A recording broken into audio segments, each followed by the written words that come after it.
Assalamualaikum warahmatullahi wabarakatuh. Perkenalkan, nama saya Muhammad Fajar Fajrian dari Prodi Sistem Informasi Universitas Terbuka. Saya akan mengerjakan tugas 1, algoritma dan pemrograman. Tugasnya buat rangkuman yang bahan dan materinya dari internet tentang algoritma dan dunia pemrograman komputer. Yang B, sejarah Java. Oke, ini rangkumannya. Algoritma adalah metode atau langkah yang direncanakan secara tersusun dan berurutan untuk menyelesaikan atau memecahkan permasalahan dengan sebuah instruksi atau kegiatan. Sedangkan pemrograman adalah proses membuat program di komputer. Pembuatan program ini bisa berupa website, software, aplikasi Android, dan sebagainya. Algoritma pemrograman adalah serangkaian langkah atau instruksi yang ditetapkan untuk menyelesaikan masalah atau tugas tertentu. Algoritma ini dirancang secara logis dan sistematis dengan tujuan agar mudah diikuti dan diimplementasikan oleh komputer atau sistem pemrosesan data lainnya. 3 struktur data algoritma yaitu algoritma sekuensial, algoritma perulangan, dan algoritma percabangan. Algoritma sekuensial itu adalah algoritma yang langkah-langkahnya dikerjakan atau dieksekusi secara urut dari awal hingga akhir. Algoritma perulangan atau looping adalah sebuah struktur data algoritma yang menjalankan beberapa langkah tertentu secara berulang sampai terpenuhi suatu kondisi. Sedangkan percabangan adalah algoritma yang menjalankan instruksi selanjutnya apabila syarat yang ditetapkan sudah terpenuhi. Ini flowchart ya. Flowchart atau bahan alur adalah diagram yang menampilkan langkah-langkah dan keputusan untuk melakukan sebuah proses dari suatu program. Setiap langkah digambarkan dalam bentuk diagram dan dihubungkan dengan garis atau arah panah. Fungsi utama dari flowchart adalah memberi gambaran jalannya sebuah program dari satu proses ke proses lainnya, sehingga alurnya mudah dipahami. Ini beberapa simbol flowchart. Ini tanda panah, flow-nya, simbol yang digunakan untuk menggabungkan antara simbol yang satu dengan simbol yang lain. Simbol lingkaran seperti ini, simbol untuk keluar masuk atau penyambungan proses. Back reference, simbol untuk keluar masuk. Terminator, simbol yang menyatakan awal atau akhir suatu program. Proses dengan simbolnya seperti ini, simbol yang menyatakan suatu proses dilakukan komputer. Decision, simbol yang menunjukkan kondisi tertentu yang akan menghasilkan dua kemungkinan jawaban, yaitu ya atau tidak. Input dan output, simbolnya seperti ini. Manual operation seperti ini. Dokumen. Ini predefine proses. Yang ini display. Ini preparation. Lalu ini pseudocode adalah cara penulisan kata dan algoritma menggunakan bahasa umum yang digunakan sehari-hari. Seperti langkah-langkah membuat mie yang ada di bungkusnya itu ya. Itu seperti pseudocode. Fungsi utama dari pseudocode adalah sebuah blueprint program bisa dipahami dengan baik, terutama bagi orang-orang yang tidak memiliki latar belakang programming. Ini sumber-sumbernya. Ini pengertian. Ini lalu pengenalan algoritma, struktur data, flowchart, apa itu pseudocode. Sumbernya. Kemudian yang B, rangkuman Java dan sejarahnya. Java itu bahasa pemrograman multiplatform dan berorientasi objek yang berjalan pada miliaran perangkat di seluruh dunia. Java dikenal dengan moto write once, run anywhere, yang berarti mampu dijalankan di berbagai platform tanpa perlu penyesuaian ulang. Alasan kenapa Java dapat dijalankan di mana saja karena bahasa pemrograman ini memiliki sistem sintak atau kode pemrograman level tertinggi. Java dikembangkan pada tahun 1990 oleh Sun James Gosling. Kemudian Gosling menamakan bahasa pemrograman barunya itu Oak, nama sebuah pohon yang bisa ia lihat dari jendela kantornya. Ia kemudian menamainya Green dan kemudian mengganti namanya menjadi Java. Berasal dari kopi Java yang katanya banyak dikonsumsi dalam jumlah besar oleh pencipta bahasa ini. Beberapa kelebihan Java itu fleksibel, memiliki library yang lengkap, mudah untuk dikembangkan, berorientasi objek. Kekurangannya adalah memerlukan memori yang besar, mudah diambil source code-nya dan mudah diambil source code-nya. Komponen-komponen penting yang ada di Java itu adalah JDK, salah satu komponen yang paling penting dan utama di bahasa pemrograman Java. JDK memberi semua binaries, tools, executable yang diperlukan dalam penyusun dan juga mengeksekusi program ini. Kemudian yang kedua, Java Virtual Machine. Java Virtual Machine adalah komponen dari bahasa pemrograman ini yang sebagai jantungnya. Jadi pada saat menjalankan bahasa pemrograman ini, JVM memiliki tugas yaitu mengkonversikan bytecode jadi sebuah kode yang jauh lebih spesifik. Kemudian Java Runtime adalah implementasi dari Java Virtual Machine atau JVM yang menyediakan platform untuk mengeksekusi program-program dari bahasa pemrograman ini. Ini cara kerja Java ya.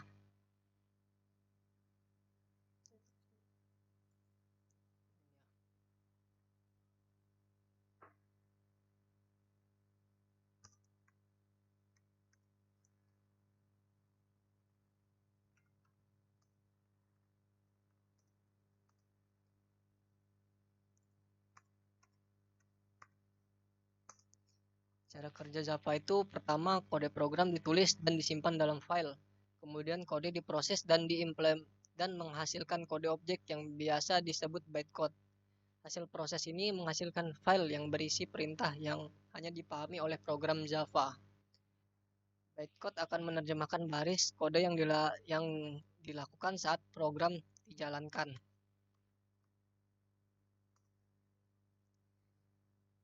Contoh beberapa aplikasi yang menggunakan Java, Netflix, dan Spotify. Netflix ini salah satu perusahaan hiburan paling populer dan terbesar yang menyediakan film dan acara TV streaming multimedia. Sedangkan Spotify itu salah satu layanan audio streaming online paling populer secara global. Dan ini sumber-sumbernya. Dan ini apa itu Java? Sejarah Java, aplikasi yang digunakan. Sumbernya ini Netflix dan Spotify. Kemudian saya akan mengerjakan tugas 2. Buatlah algoritma dalam bentuk flowchart. Ini sudah saya ada mencobanya.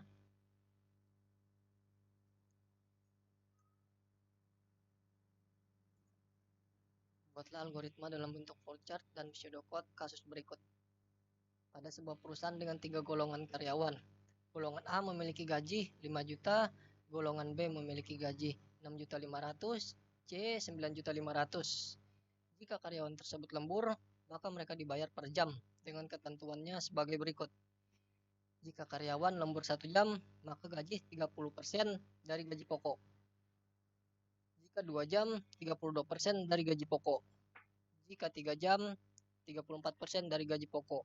Jika lemburnya 4 jam, maka gaji lemburnya 36% dari gaji pokok.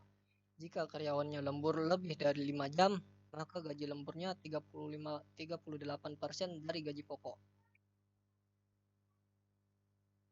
Saya akan menggunakan algoritma.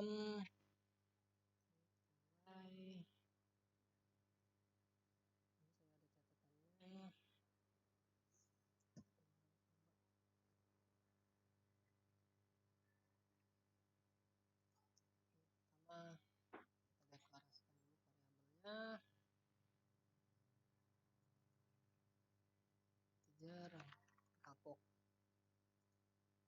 Jadi pokoknya ini saya string golongan.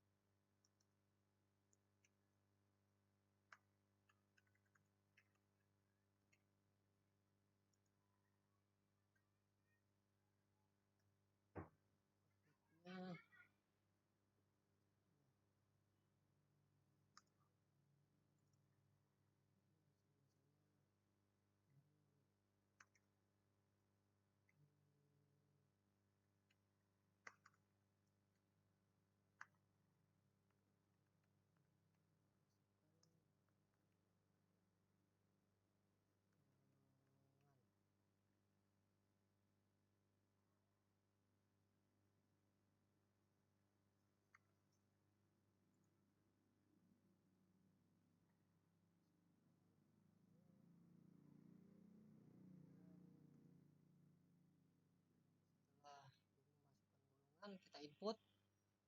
Output masukkan golongan, kita input golongan.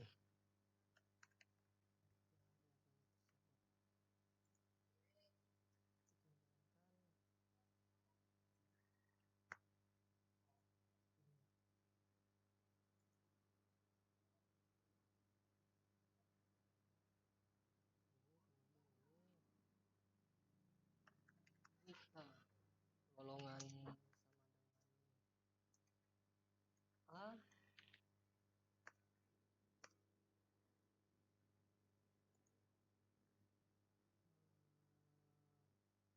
gapok sama dengan outputnya adalah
golongan, masukkan golongan, input golongan.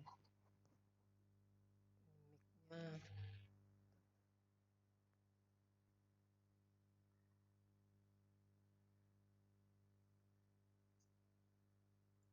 outputnya gapok.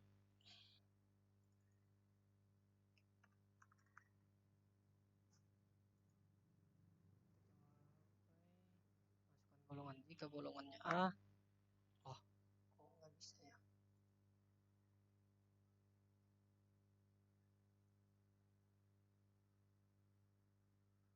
Oh, masukkan golongan.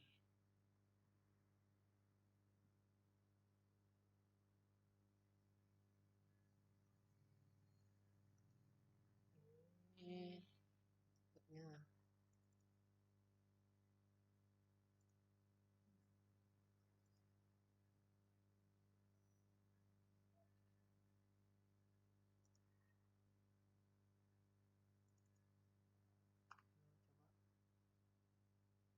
coba jika golongannya A,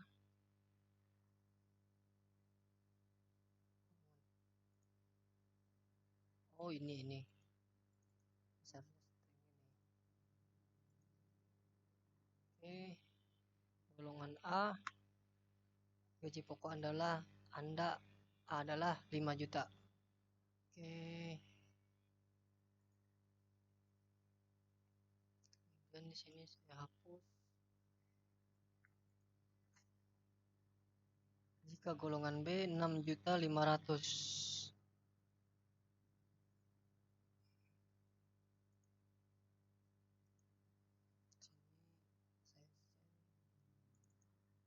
Gapoknya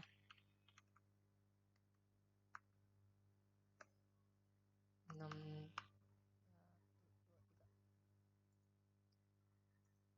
kemudian outputnya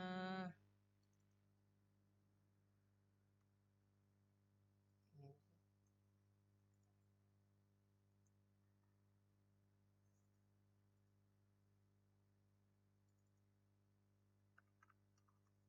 Gapok. Ini jika golongannya A, tadi gajinya 5 juta. Sedangkan jika golongannya B,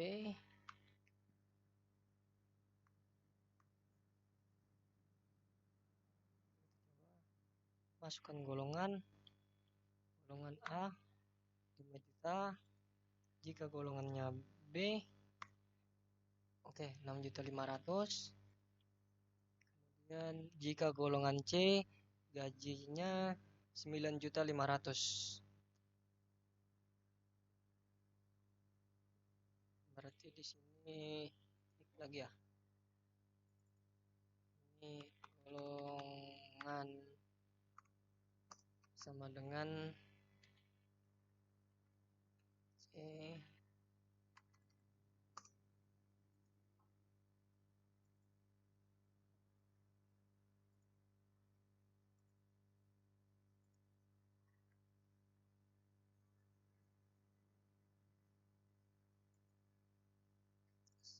lagi. Gapoknya tadi 9.500 ya. 9.500. 9.500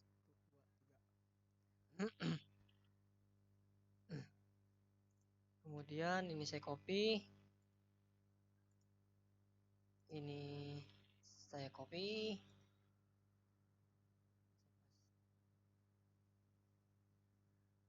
Jika golongannya C, jika tidak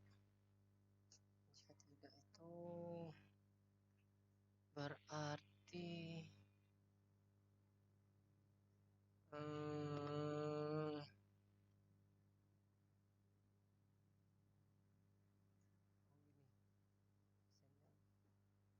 jika tidak kan nggak punya gapok. Gapoknya sama dengan 0. Outputnya juga ini gapok. Oke, mari kita coba. Jika golongan A gaji pokoknya ada 5 juta. Salah. Apa ini? Jika golongan B gapoknya 6.500.000. Jika golongan C gapoknya 9.500.000. Oke, ini sudah berjalan sepertinya.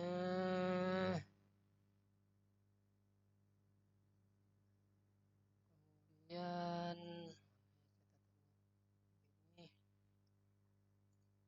jika karyawan tersebut lembur, maka mereka dibayar per jam dengan ketentuan sebagai berikut. Jika lemburnya 1 jam, maka gaji lembur 30% dari gaji pokok. Dan di sini itu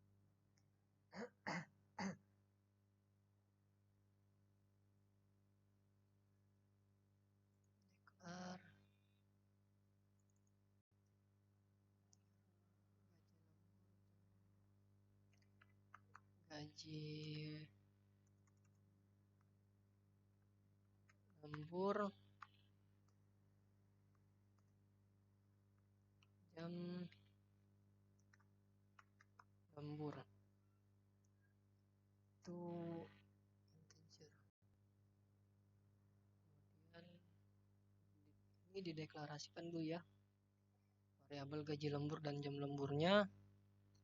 Kemudian outputnya jika jam lemburnya 1 jam misalnya, masukkan jam lembur.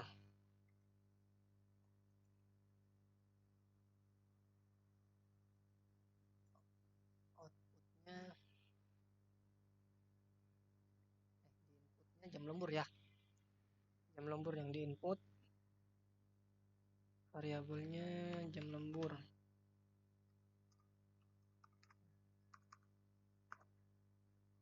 Oke, kita coba.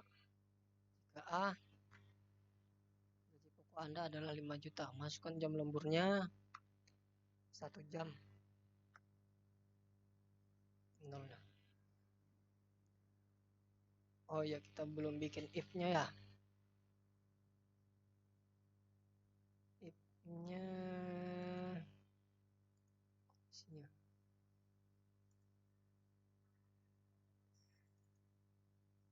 Jika jam lembur sama dengan 1,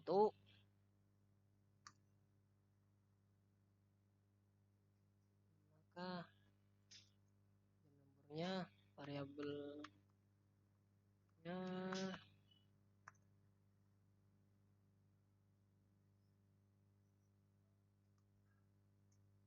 gaji lembur 30% dari gaji pokok, berarti 30 kali gapok bagi 100.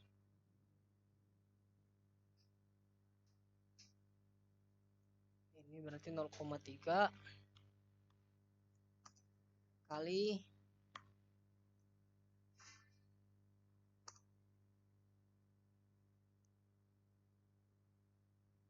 ini kali gapok ya.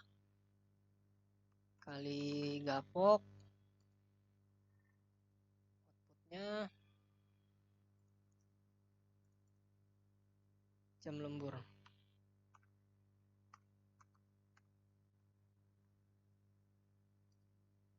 Mari kita coba.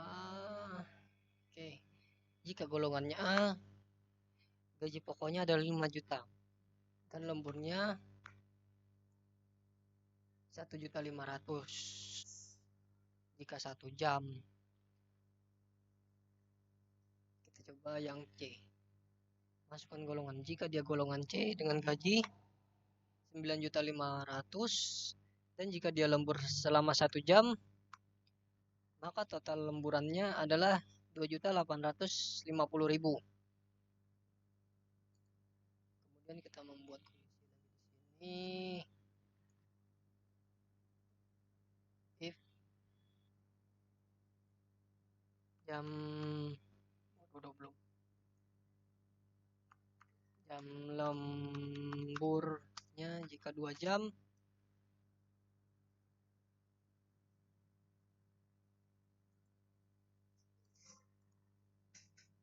ini kita copy saja.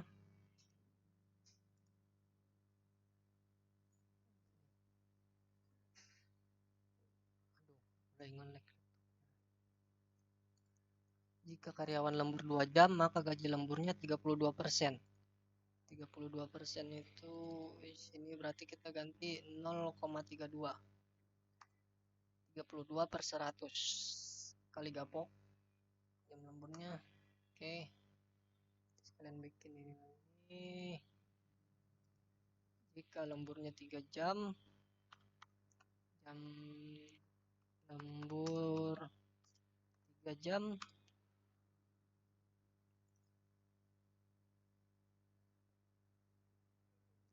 lemburnya 3 jam, 34% dari gaji pokok.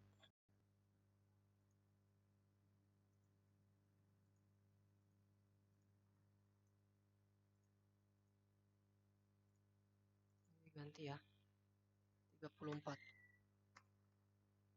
dari gaji pokok. Kemudian jika lemburnya 4 jam,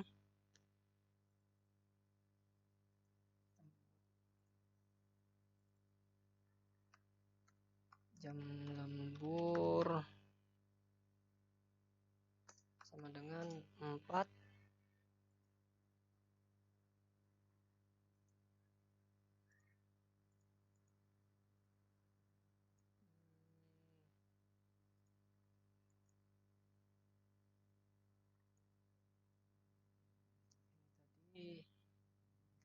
36% dari gapok.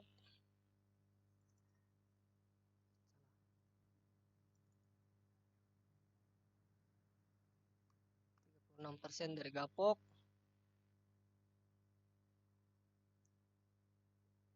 Ini saya kemarin ada coba-coba Pak. Jadi sambil ngehafal juga sih. Mengingat-ingat apa yang dikerjakan kemarin.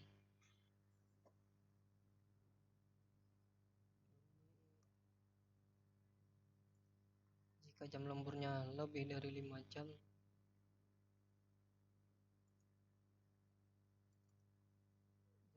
lembur.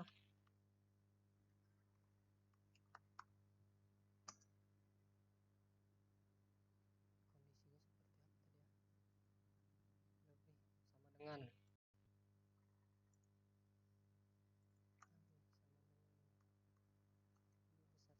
Lebih sama dengan besar sama dengan 5. Kemudian kopi pasta lembur kopi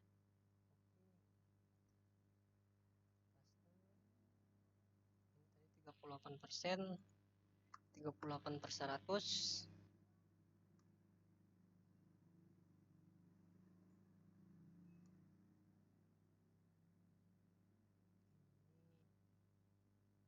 Biasanya jam lembur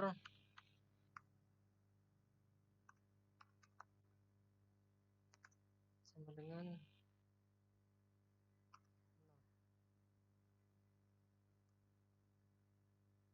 Outputnya juga jangan lupa jam lembur.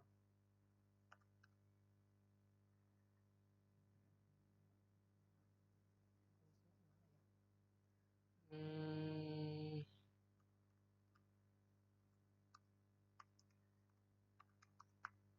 lembur.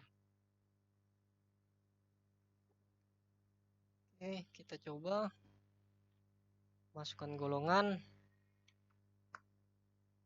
Gaji pokok Anda adalah 5 juta. Masukkan jam lemburnya. Jika jam lemburnya 6 jam, 1.900.000.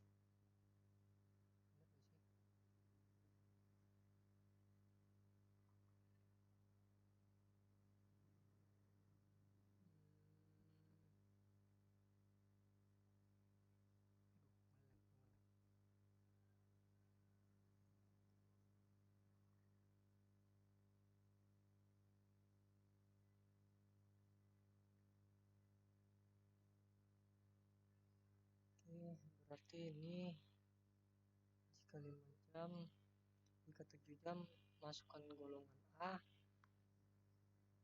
Jika lemburnya masukkan jam lembur, jika 8 jam 1.900.000. Sama ya, sama ya kayak tadi. Kita coba lagi golongan A, jam lemburnya 5 jam 1.900.000. Jika golongan C, lemburnya selama 7 jam,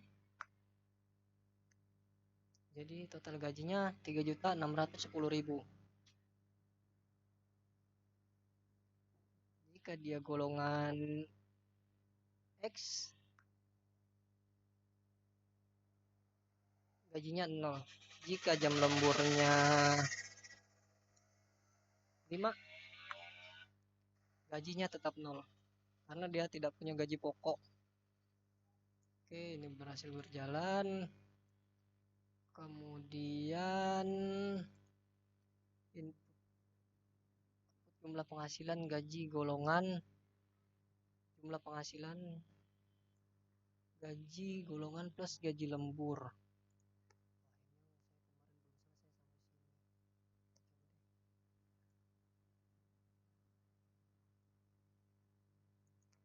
Kita deklar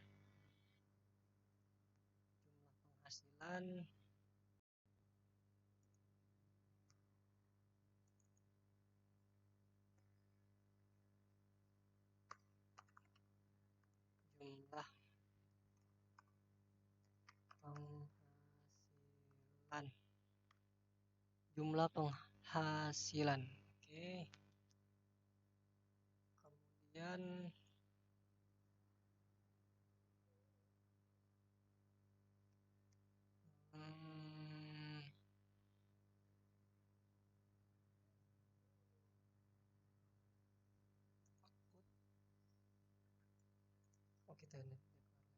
kita assign lagi di sini.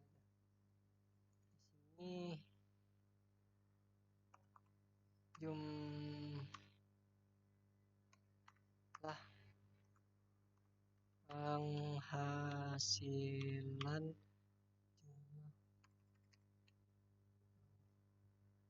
sama dengan kan gapok ditambah jam gaji gapok tadi ini gaji golongan ya, plus gaji lembur tadi jam lemburnya, jam lembur. Oke. Kemudian outputnya jumlah penghasilan.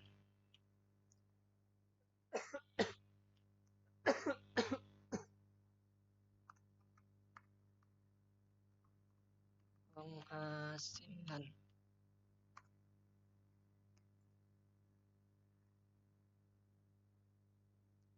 Jika golongannya A, gajinya 5 juta. Jika dia lembur 2 jam, ini gajinya satu. Oh, ini kita kurang output di sini.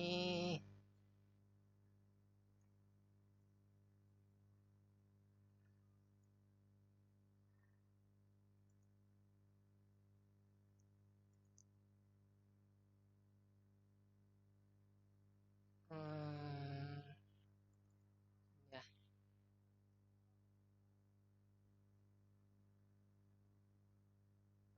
Ini jumlah penghasilan. Jadi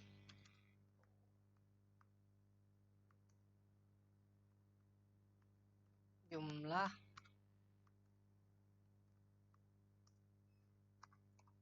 penghasilan Anda adalah,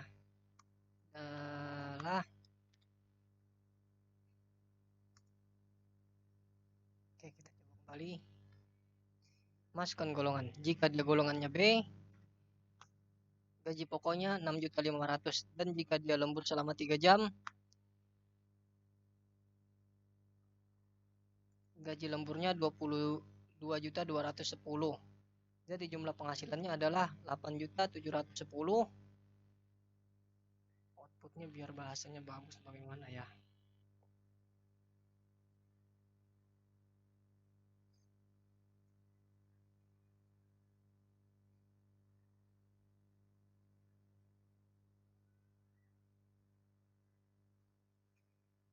Biar bahasanya bagus itu di sini.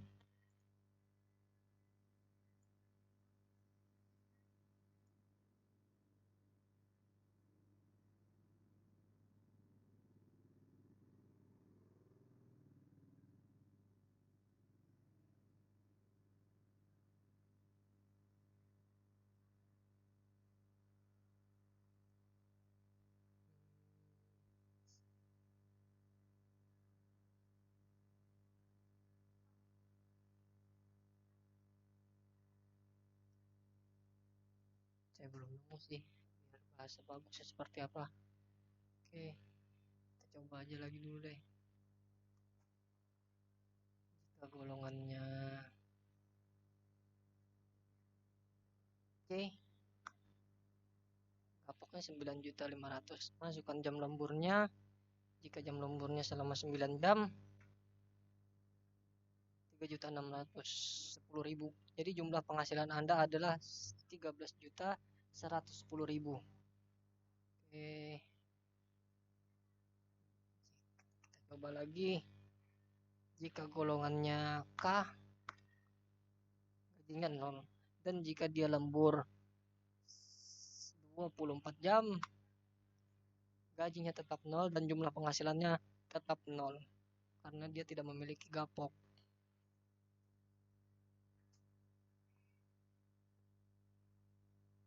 Ya bukan karyawan sih. Tapi kalau jam lembur masih bisa. Jam lembur itu nanti.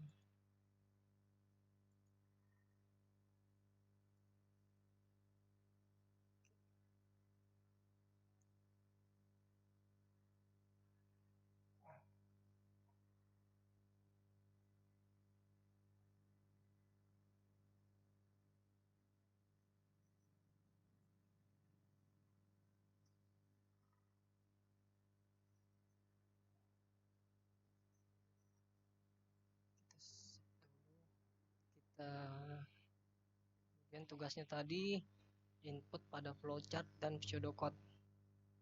Tadi pseudocode itu seperti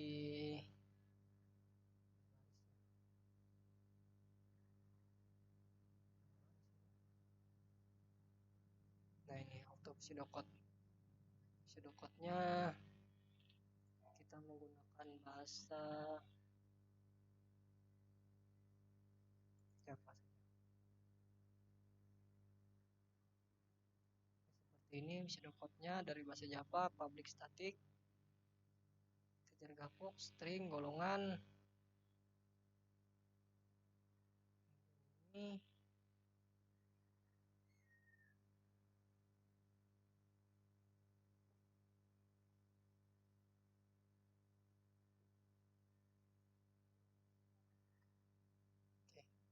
jika kita ingin menggunakan bahasa JavaScript, sepertinya pseudocode.